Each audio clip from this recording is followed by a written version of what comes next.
എത്ര സങ്കടങ്ങളും വിഷമങ്ങളും ടയേർഡും ഒക്കെ ഉണ്ടെങ്കിലും അതൊക്കെ മാറുന്ന ചില സമയങ്ങളില്ലേ, അല്ലെങ്കിൽ നമ്മൾ അത് മാറ്റി വെക്കുന്നത് ആ സമയമാണ് കേട്ടോ. ഇതാണ് നമ്മുടെ രഞ്ജിനി ചേച്ചിയും പൂജയും.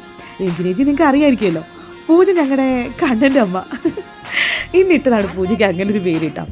ഇന്ന് സ്കൂളിൽ സ്റ്റേ ബാക്ക് ഉണ്ടായിരുന്നു. അതൊക്കെ കഴിഞ്ഞപ്പോൾ 5 മണിയായി ബസ് എടുത്തപ്പോൾ. പിന്നെ ബസ്സിൽ വന്നിട്ടുള്ള ഞങ്ങളുടെ കലാപരിപാടികളാണ് കേട്ടോ ഈ കാണുന്നത്.